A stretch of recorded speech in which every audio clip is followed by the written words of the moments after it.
Hey guys, in this video, I will show you how you can use Suica on Android. So make sure to watch the video till the very end. And let's begin. First, download Google Play, install the Google Play app on your compatible Japanese Android phone, then add Suica, open Google Play and tap Payment followed by Payment Method, choose eMoney and select Suica or Pasmo, another IC card option. Now select Anonymous Card and accept the terms of service.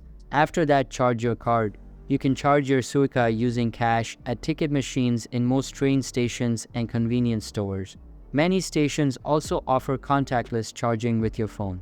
Now simply tap your phone on the designated reader at train stations, buses, convenience stores, and other participating merchants.